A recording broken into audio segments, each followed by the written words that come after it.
Our favorite mutants travel back in time in X-Men: Days of Future Past. Disney figures out a new way to exploit one of its classics in Maleficent. And Tom Cruise dies over and over again in Edge of Tomorrow. Grab the popcorn and settle in. It's time for Slicc Fliccs.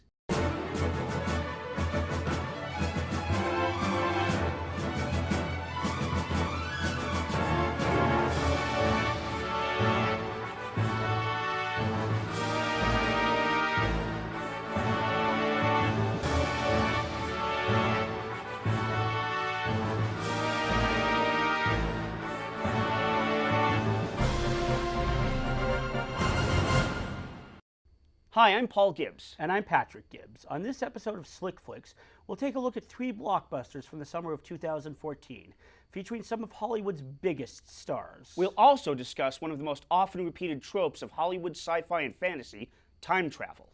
Our first movie today is the latest installment in the X-Men franchise, X-Men: Days of Future Past. And director Bryan Singer has mixed the past and the future to give X-Men fans one big present. I'm Gene Shalit. Rarely has a movie franchise varied as wildly in quality as the X-Men franchise. The first 2 films, directed by the usual suspects Bryan Singer, are about as entertaining as the genre gets and go a little deeper than usual comic book fare by adding a soulful subtext about the oppression of society's misfits. But when Singer left the franchise, those were followed by a horribly disappointing sequel and spin-off. Since then, the situation has improved, but in the latest installment, Singer returns, superhero-like, to fix the mistakes of the past and restore the franchise to its former glory. I had a glimpse into the past. You're going to have to do for me what I once did for you.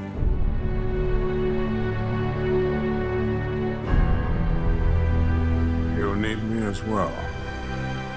X-Men: Days of Future Past begins a slightly more distant version of the franchise's not-too-distant future, when mutant-hunting robots called Sentinels are hunting down and killing the X-Men and their kind. The X-Men, led by Professor Charles Xavier, once again played by Patrick Stewart, and his one-time nemesis Magneto, again played by the incomparable Ian McKellen, conceive a bold and dangerous plan to send Wolverine/Logan, played once more by Hugh Jackman, back to 1973 to stop Mystique, played by Jennifer Lawrence, from setting in motion the future that brought about the Sentinels. If you don't know who these characters are, you may want to brush up on some of the previous installments before venturing forth. Arriving in the past, Logan hooks up with the younger Professor Xavier, played by James McAvoy, from the prequel First Class, the only really good film in the franchise not directed by Singer.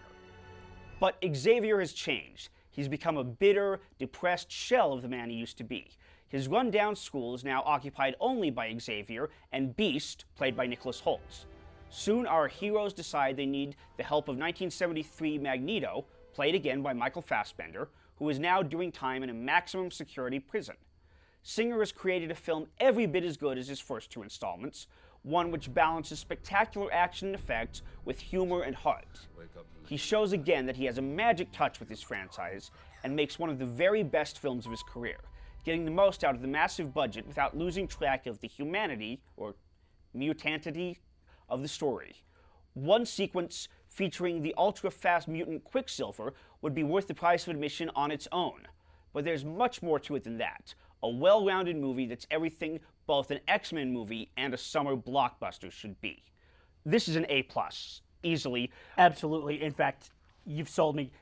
Forget the rest of the episode. I think we can catch a matinee if we leave right now. And we've already seen it 4 times. Yeah. That's how we were huge fans of those first 2 Bryan Singer X-Men movies. Loved those. Despite not actually being extremely familiar with the material before that, we weren't among the people who knew the comic books chapter and verse. No. But that first X-Men movie, I mentioned these being a little bit more soulful than other comic book movies. Maybe that's not necessarily the case now so much when we've had Christopher Nolan's Batman movies and things like that. But you got to remember, these were coming just after the most recent comic book movie before then had been Batman and Robin, and we'd been used to comic book movies which were all style and no substance. Right, and one of the things that I've always loved about the X-Men films, particularly the Bryan Singer ones, in fact, only the Bryan Singer ones, is they don't really feel like superhero movies in the traditional sense. They feel more like science fiction. Absolutely. We don't have, they have costumes, but we don't have the outrageous superhero costumes. It really breaks the mold. Yes, it does. Sometimes it feels more like Star Wars or Star Trek than it does, say, Batman or the Avengers. Right. And as you mentioned, the idea of going back and watching previous X-Men movies to brush up for this one. This might be the only case where I would suggest it might be a good idea to go back and watch Brett Ratner's film X-Men: The Last Stand, the third installment in the franchise, just so you can fully appreciate what a giant middle adamantium claw this movie gives to everything that screwed up. Jeff Weiss, a great guy, a great film critic, one of the most prominent people in the local film review community, passed away just about a week after this movie came out. We were sitting next to him at the screening, and it was so great to see how giddy he was about as this was coming out, and he was just saying that was the best middle finger to a movie I've ever seen, because he, like us, really felt like the franchise lost its way with X-Men: The Last Stand. And for all of us who felt that way, this was really getting it back on track, both literally and figuratively. Singer goes back and fixes the things that they messed up when he left the franchise. Absolutely. Even better than that is, for me, what we lost starting with the Brett Ratner film and massively continued into X-Men Origins Wolverine is the loss of intelligence that these movies had. They started talking down to the audience. You know, it's one of the things I love about Bryan Singer's films is he lets the mutant powers speak for themselves. Yes. You see the powers that these guys have got. He doesn't need to go in depth in explaining, this guy can do this. And I cringe just thinking about the moment in Last Stand when Magneto says, "Arclight, use your shockwaves." Yeah. As if she doesn't know she has shockwave power. Most of these mutants have one power. They don't. Right. It's not like he has to remind her. Oh, yeah, what is it? Let's see, I have a mutation. What is it? Can I do again? They really tend to talk down to the audience at that point. And it was really nice to see an X-Men movie that didn't end with somebody getting shot in the head. That was nice. Just overall, I think, and this may be strange to say of a major Hollywood A-list director like Bryan Singer, but I think the guy is seriously underrated in some ways because, for one thing, a lot of his films outside the usual suspects in the X-Men franchise are underappreciated. And I think Valkyrie was a great Valkyrie was great. And I'm tired of having to defend that. I'll always be a Superman Returns defender. And Jack the Giant Slayer was has a crowd that thinks it's dumb, but all I have to say is we're covering another Twisted Fairy Tale coming up that makes you really appreciate how much fun Jack the Giant Slayer was. The thing about Singer is that there's just such a fluidity of storytelling to his films. He may not be the most impressive with money shots and things like that, although he guides his camera very well. Yeah, the Quicksilver sequence is the best prolonged money shot sequence I've seen in a long time. But I completely agree with what you're saying. This isn't Michael Bay.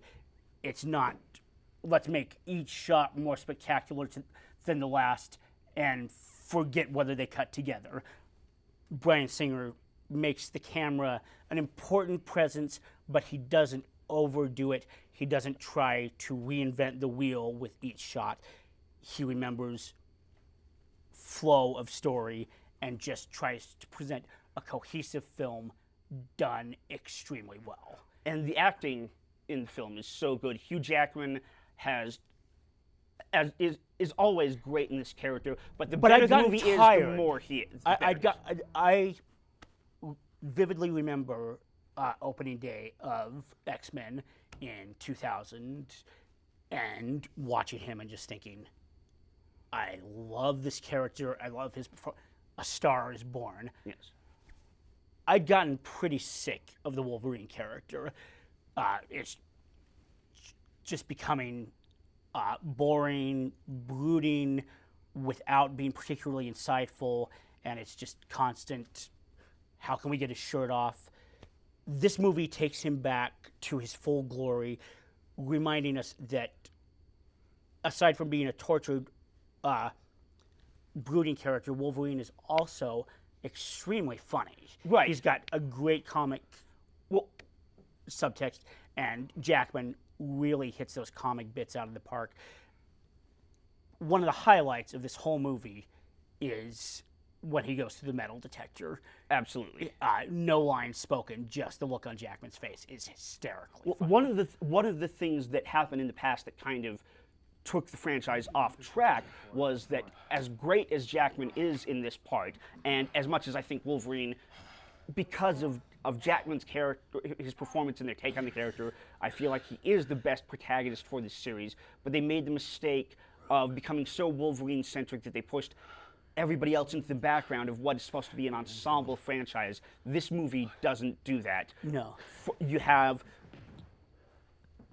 two actors that have amazing chemistry because they're such great friends in real life, Patrick Stewart and Ian McKellen, and then you've got the younger versions played by James McAvoy and Michael Fassbender, and they have also become good friends in real life through this franchise, but they equal the chemistry that Stewart and McKellen had in those roles. I've never seen something so successfully take different actors playing a character at multiple ages and make you completely forget that you're watching two different actors in the same role. Absolutely. And as a fan of both McAvoy and Fassbender before they really hit mainstream, it's a lot of fun to me to watch them in these roles and be able to say, yeah, see, I knew these guys could be big stars. And one of the things that I like about this movie is that it does incorporate those classic performances like Stewart and McKellen and Jackman, as well as having Ellen Page, who was the strongest aspect of The Last Stand. The Last Stand, and bringing back Halle Berry, all of those characters. But it doesn't shortchange those wonderful characters that we saw in First Class that have just been introduced. No. And of course, why would you want to do that when you've got Jennifer Lawrence, the hottest star in Hollywood right now? That has to be the most fortuitous bit of casting in recent Hollywood memory, the way they cast her just before she hit it big in The Hunger Games and Silver Linings Playbook. And they wisely give her more screen time this time, make her very, very central to it. But it's not like in The Last Stand when suddenly Halle Berry's Storm became way too important at the expense of other characters just because she'd won an Oscar. Jennifer Lawrence rises to the occasion very well, and they've really made her character so central to exactly what's going on here in a way that absolutely continues the themes of First Class. Right. Well, and it's important to remember that the character of Mystique was central to this story in the comic books, so they've enhanced it and given her more screen time, but they are staying true to the source material. They're not just setting out and saying, let's see, what can we do to milk the fact that we have Jennifer Lawrence? Quite possibly my favorite thing about this movie is things which occur at the end of the film that I'm not going to give away. Yeah, so even though you've probably already seen the movie at this point. Just overall, there are only one or two movies I think have any chance of competing with this as my favorite movie of the summer. It's just everything I want out of summer. There are only one or two movies that really have a shot with me for competing for this as my favorite movie of the year. Maybe not necessarily the best film, or the deeper, more artistic films. Yeah, but we might have a 12 Years a Slave come. Well, No, we're not going to have another 12 Years a Slave. The last time we had one of those was Schindler's List. It took us 20 years to have another film that profound. But we might have a great Oscar film coming up that surpasses this on an artistic and deep, meaningful level. But I'm not going to go see that in the theater 8 times. Yeah.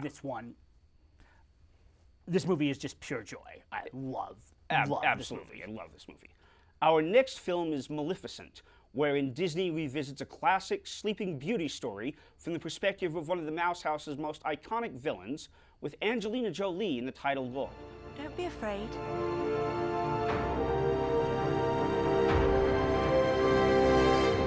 I am not afraid. Then come out. Then you'll be afraid.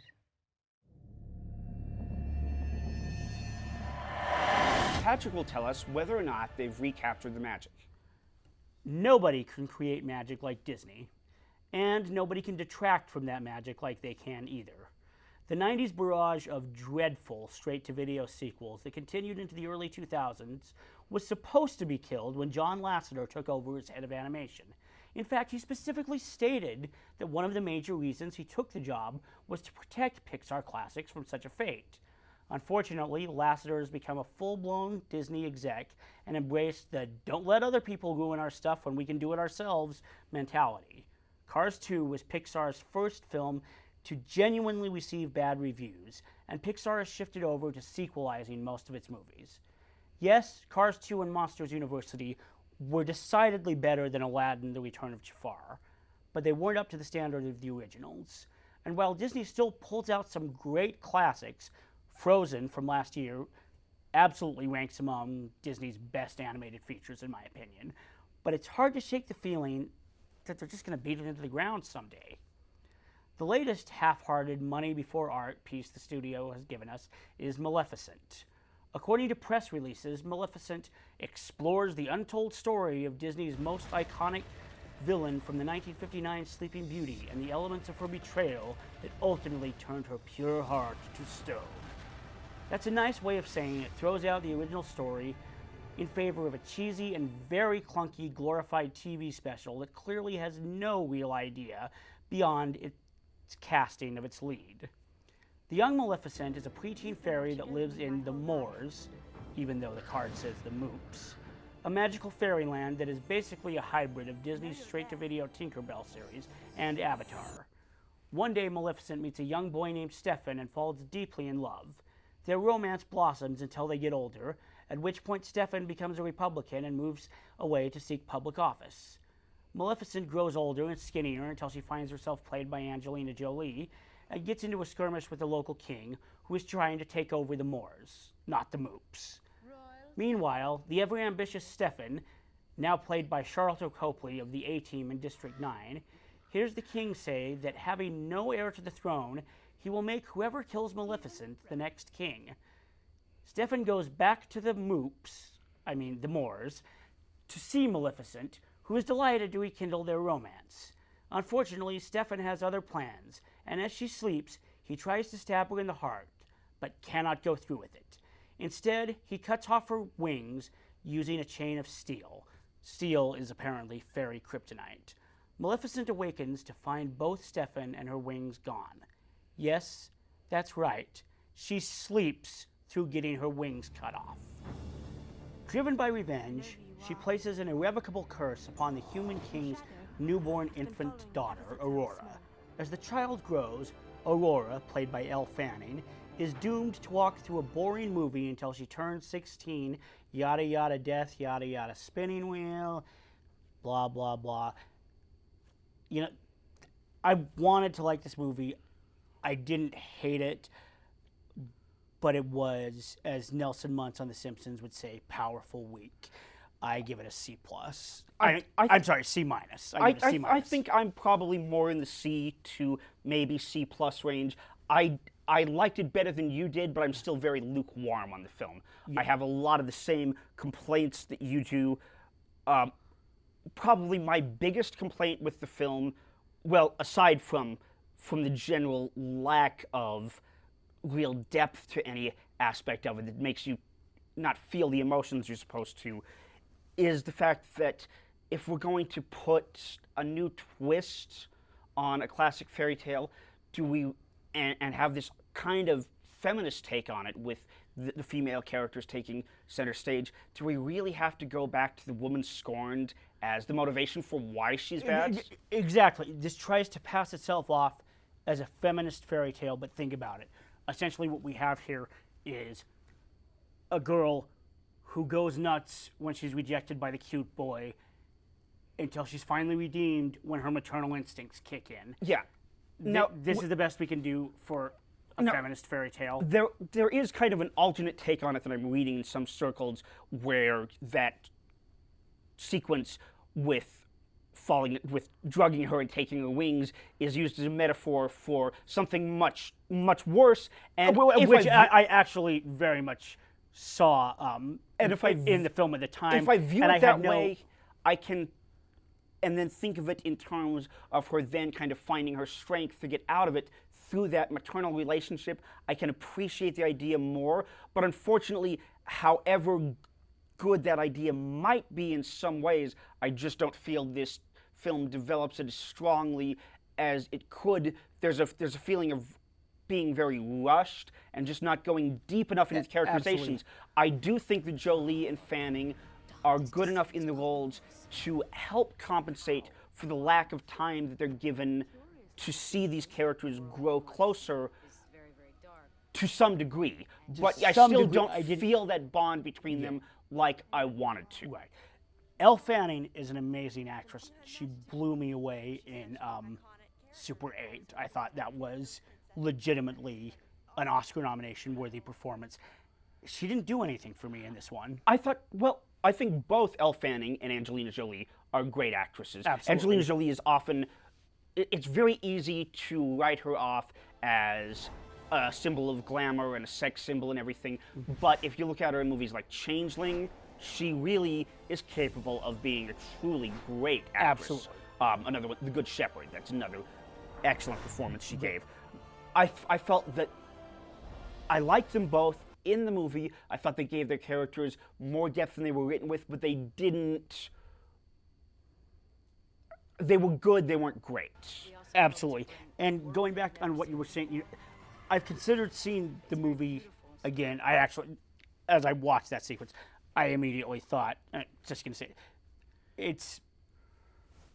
this movie kind of throws an element of Sleeping Beauty as a metaphor for date rape, which there's some interesting ideas in there and some good messages about mistreatment and exploitation of women, but I think it's a very heavy subject matter to explore in a movie that's so directly connected to a Disney animated classic. I do think it's important to point out that if anybody who hasn't seen the film is watching this and thinking, oh, I'm not going to take my kids to that's one possible interpretation of what's going on here. You're not going to see anything that overtly leads to anything you don't want your kids seeing in terms of possibly offensive content. It's very true, and that is a good point. The movie's extremely PG.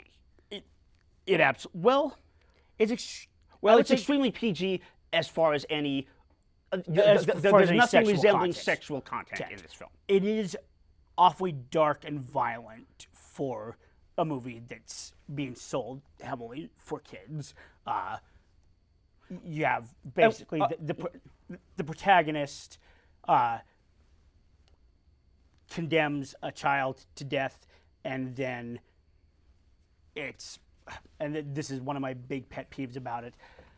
I'm not a fan of the revenge movie genre. No. But what I dislike even more than traditional revenge movies is have your cake and kill it too movies, where the hero learns the folly of their ways and becomes a better person, but that villain leaves them no choice. They still have to kill them at the end. Yeah. That's just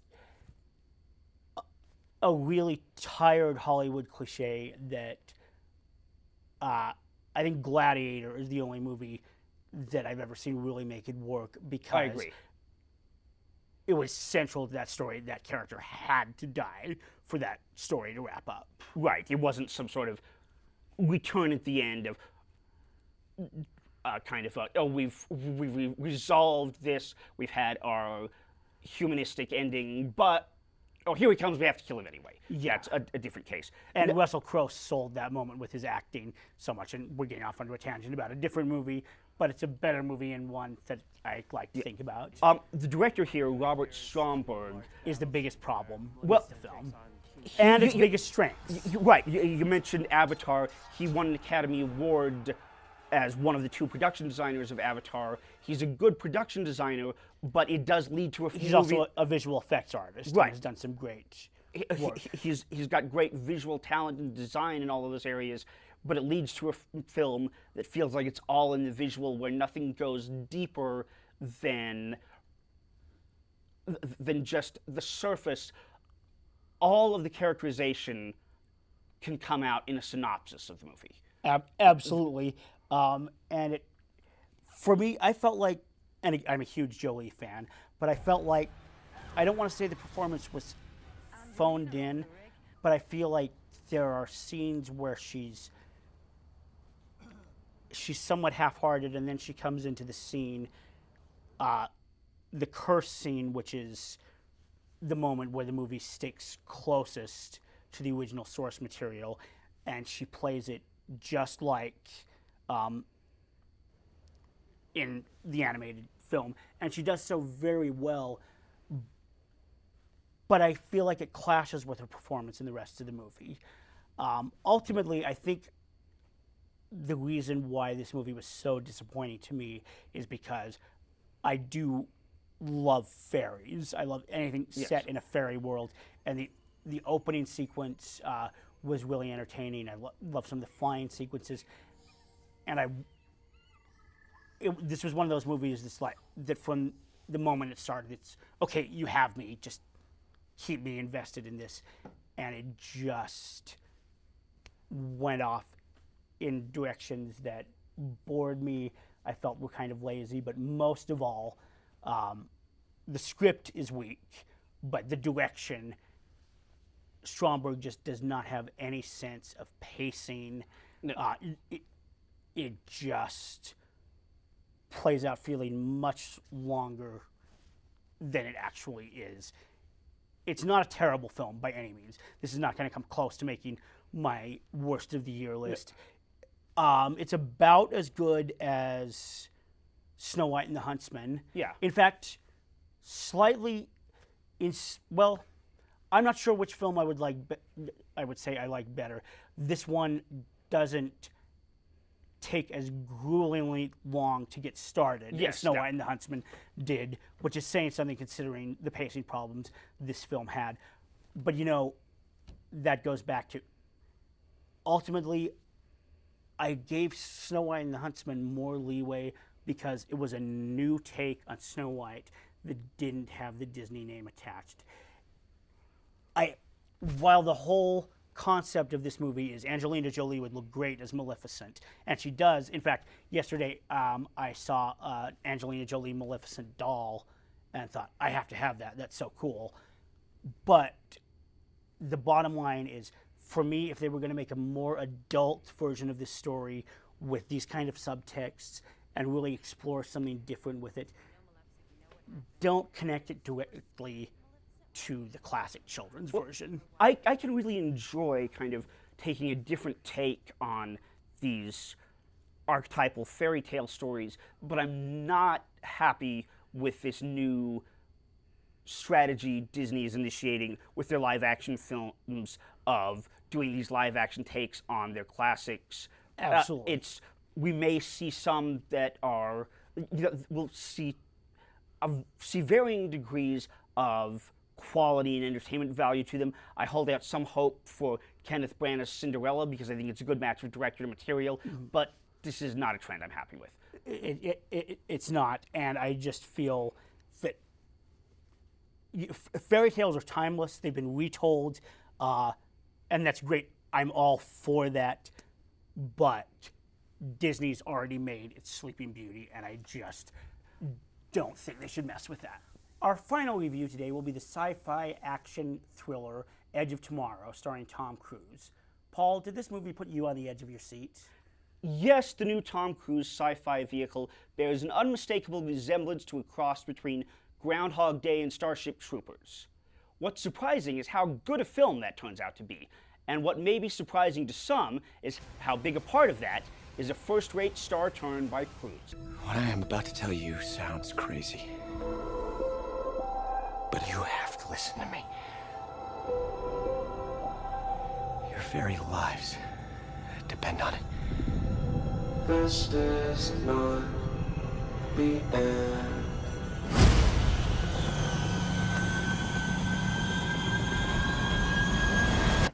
You see, this isn't the first time. Cruise stars as Major William Cage, a military media relations man in a not-too-distant future where grotesque aliens called mimics, think of the xenomorphs from Aliens mixed with the Formix of Ender's Game, have invaded Earth, and the best hope to defeat them is soldiers in exoskeletal battlesuits. Assigned to provide coverage during an invasion, Cage balks, attempting to blackmail his way out of battle. This goes over about as well as you'd expect, and Cage is demoted to a frontline troop as cannon fodder in the invasion. But when Cage dies, he ends up waking up at the beginning of the day, repeating it over and over in an endless loop. Eventually, Cage seeks out the help of a legendary soldier known as the Angel of Verdun, played by Emily Blunt, and working to defeat the mimics and end the loop. Based on a Japanese novel entitled All You Need Is Kill, which sounds like stereo instructions translated from Japanese, Edge of Tomorrow, which sounds like a daytime soap opera, is clever, funny, and thrilling, providing a perfect example of what a summer movie should be. Director Doug Liman is at the top of his game, crafting spectacular battle sequences, uproarious dark comedy, and sensitive character moments with equal aplomb, and he's aided immeasurably by his leading man. Try to forget all of the couch-jumping Scientology baggage and just enjoy a great movie star carrying a blockbuster like few others can. I remain a Tom Cruise defender. I don't agree with everything he said in the media and all that. I don't agree with but hardly anything he said, but I do like him as an actor and most of the time as a producer. Yes. That being said, when this film started, I thought, maybe I've reached the point where even I am a little sick of Tom Cruise. It's just going to be the same old thing, and I'm not sure I'm buying it. And then that's in the newsreel footage at the beginning when you're just seeing him talking before you've really been introduced to the character. And then when you get introduced to him, it's such a fun, different character for him. Well, while being a Tom Cruise defender, I will give people the fact that he does have a tendency to play very similar characters over and over again. He's always the best at whatever it is he does. He's self-assured. He's brilliant. All of these things. And he's settled into being the tough guy, can do anything. The character in this movie is a Weasley coward as it begins. Yeah.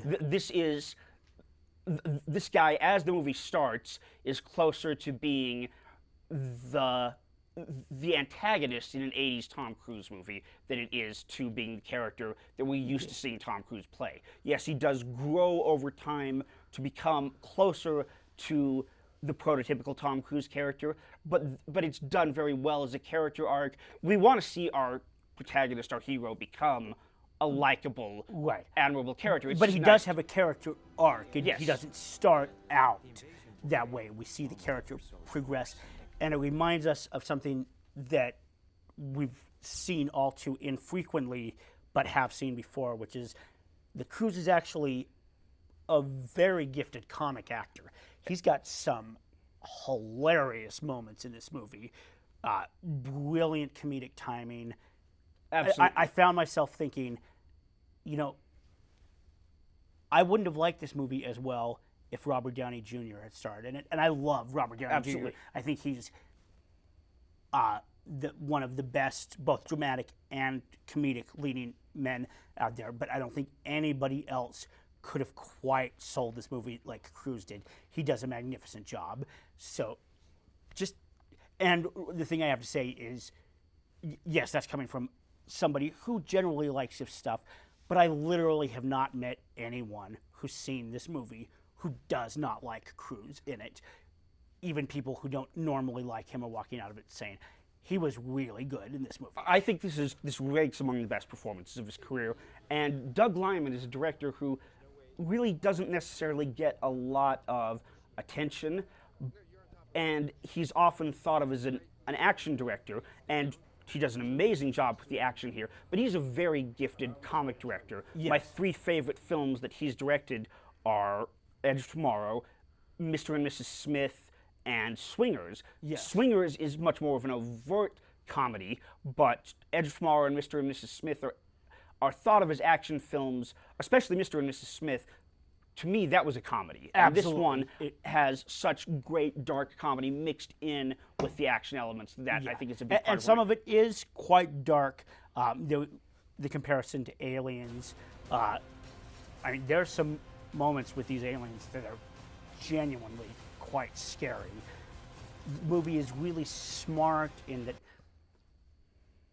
on one hand, you've got a movie that is full of constant killings. It's kind of amazing that this gets a PG-13 rating when, I mean, the hero alone is killed over and over again through the movie, but Lyman directs it extremely well and edits in such a way that the majority of these killings, you don't see any gory details. There's a lot of stuff that happens off camera. You'll see an alien squirming toward Cruise and getting close to him, and then he wakes up again. They really expertly balance the impact of the violence with keeping what they show you to a minimum. Right, and I thought I was going to have trouble much more than I did with the similarity to Groundhog Day, which is one of my favorite comedies of all time. It's a great science fiction movie It as is, well. but this one does take things in a more traditional science fiction direction where we get an explanation of why this is happening. Which was the right choice in this case. Absolutely, because it's not that sort of overt comedy. It's a darkly comic sci-fi action adventure film. And I like the fact that the explanation for why it's happening, for me, was almost as interesting. So often when you have a high concept, what if like this, the explanation for why it happens just doesn't sell at all. You don't buy it. I really like the explanation in this for why he's going back and reliving this again. It made a lot of sense to me in a sci-fi context. It absolutely and did. it served the story very well. And because of that, I feel like it's very much able to take on its own identity as a film. It's not just Groundhog Day with action scenes. It's its own movie, one of the better pieces of Hollywood sci-fi we've seen in recent years. Absolutely. And the supporting cast also does quite well. Emily Blunt is an excellent actress, and I think she makes an excellent action hero here. I was a little bit put off by, just once again, we're seeing an actor in his 50s paired with a woman in her 20s or 30s. You know, she's young enough to be Tom Cruise's real-life wife, but it works works in this because case because they don't dwell on the romantic story. There's an element of that. He's going through this day over and over again with her as the only person he's living through it with. It seems very natural that he's going to develop an attachment to her, but their romantic relationship doesn't go too far.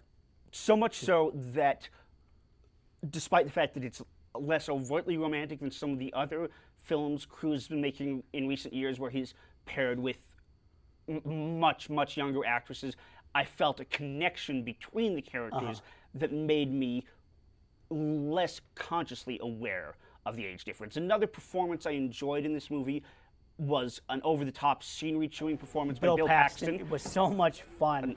I mean, he's doing a foghorn leghorn thing almost. Yeah, it's like if Foghorn Leghorn played R. Lee Ermey's role in Full Metal Jacket. That's the character he's doing. But it's so much fun. He knows exactly where the line is of going too far, and he he's having so much fun with it that it's hard for you not to have fun with it. I really enjoyed his performance. Brendan Gleeson, I thought, also gave a very memorable turn. This is just a really top-notch summer movie that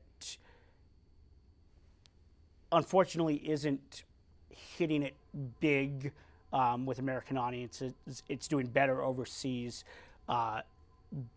but ultimately it's a big budget movie that with a star who's kind of past his prime. It's not a superhero movie or anything with a really marketable and that's what already concerns me about the fact that it's not doing better, is it's going to give Hollywood more reason to think that you can't sell a movie that's not based on an established property. And of course, this is based on an established property, but it's a Japanese novel and anime. Well, it's a pre-existing property. Yeah. It's not an established, marketable property that you can just say it's the new X-Men, it's the new Transformers, it's a remake of an 80s cartoon or whatever. When you have to change the title, it's not a firmly established property.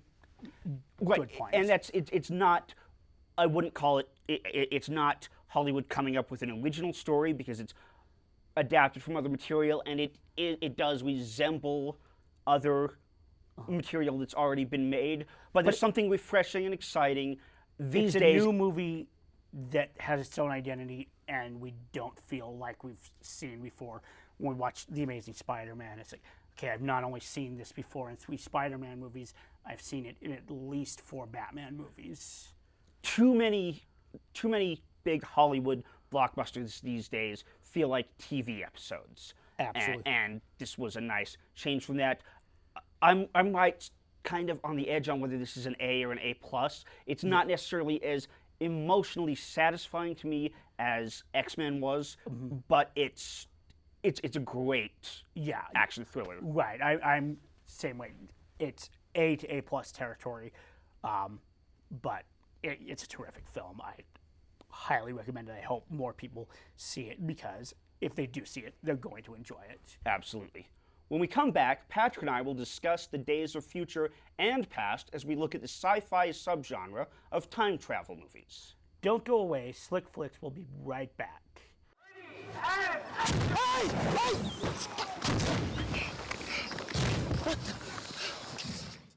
Time travel has long held a fascination with filmmakers and audiences. The ability to change the past or catch a glimpse of the future is difficult to resist. Our discussion topic today is the time travel subgenre of cinematic science fiction, why it's so appealing, and which films have succeeded, as well as which films have failed. I think that time travel is, like any form of science fiction or fantasy, a big part of what makes it so appealing is the idea of being able to visit a completely different world. When I look back on it, I feel like just over the past 14 years, I've moved into a completely different world from the one I used to live in. To me, these days, the 1990s feel like a separate world from the 21st century to a degree that I never anticipated. So the idea of being able to travel back and forth through those times is so appealing. Absolutely. Like, it's a different world, but yet in a slightly different way, because it's a part of our world and a part of our identities, and that, I think,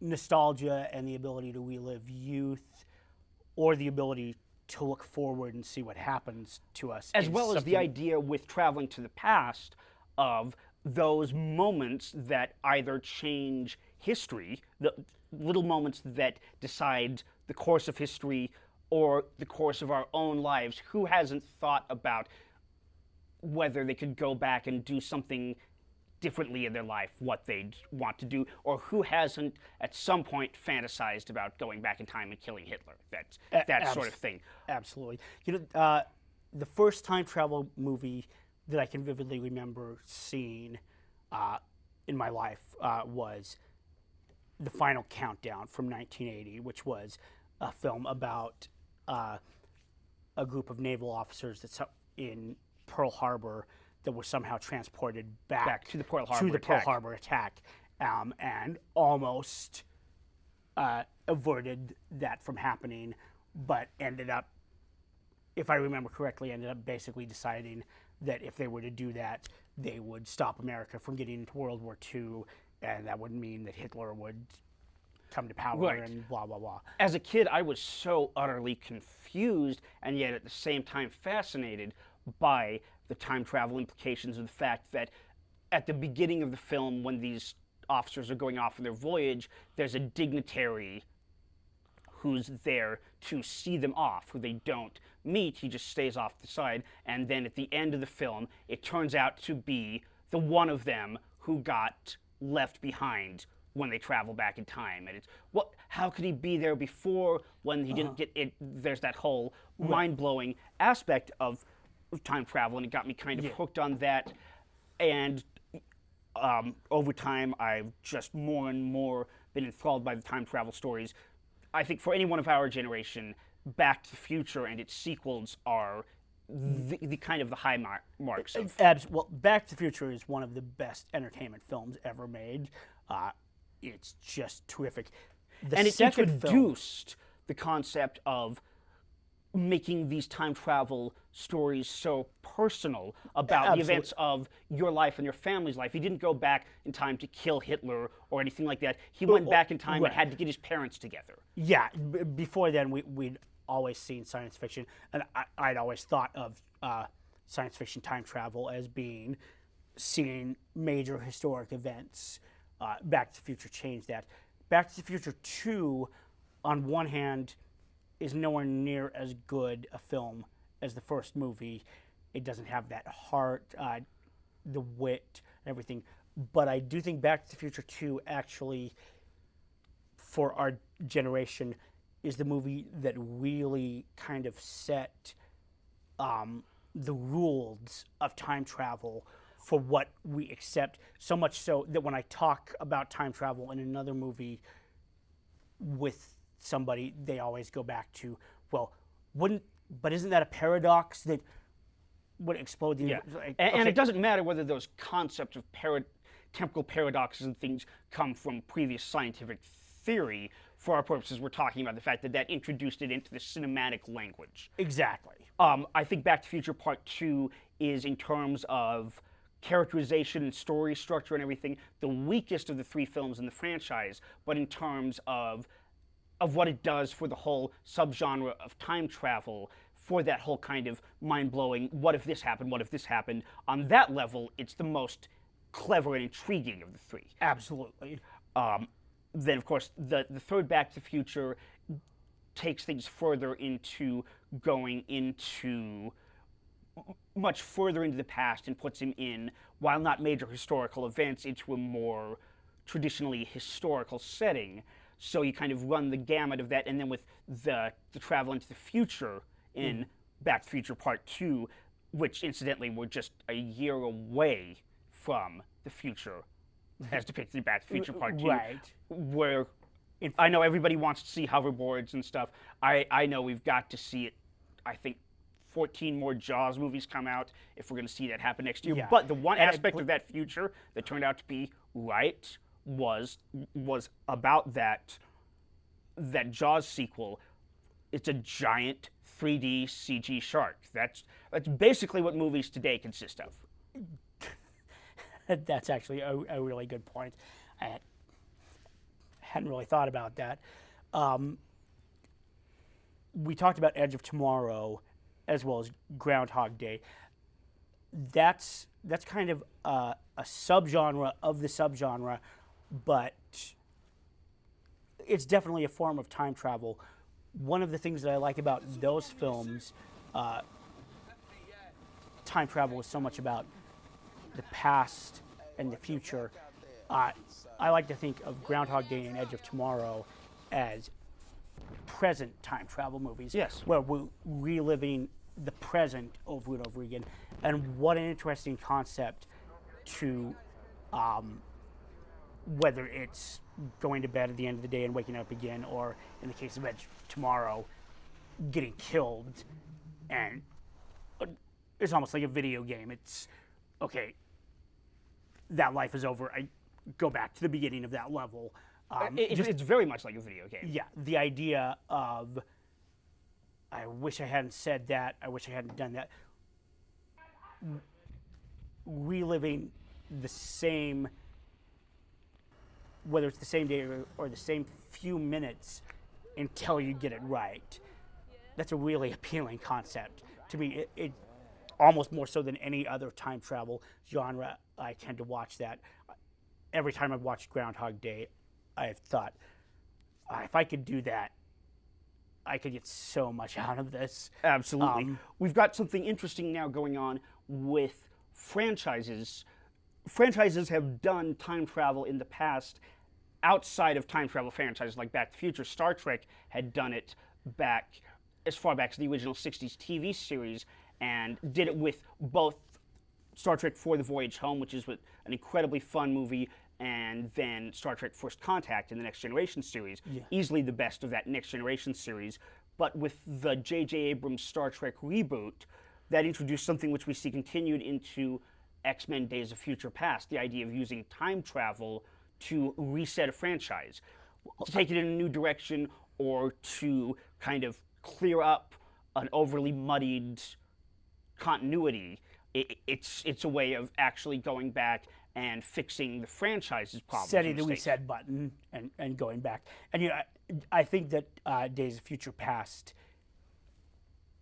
took its cue from Star Trek, but from all of those different versions, not just the J.J. Abrams. I think that there was a heavy inspiration element of Star Trek For the Voyage Home in there, but there's a nice nod to Star Trek in the movie with the flashback when they go into the room with all the different media content that Beast is recording, and you see William Shatner on the original Star Trek talking about time travel, which is a fun not only to time travel and the influence that Star Trek has had on this genre and this story, but also it's the first time we've gotten to see William Shatner and Patrick Stewart in the same movie, and that in and of itself was a fun Star Trek for sci-fi geeks. In two of those movies has, I think, done something really creative and different with the whole concept of time travel.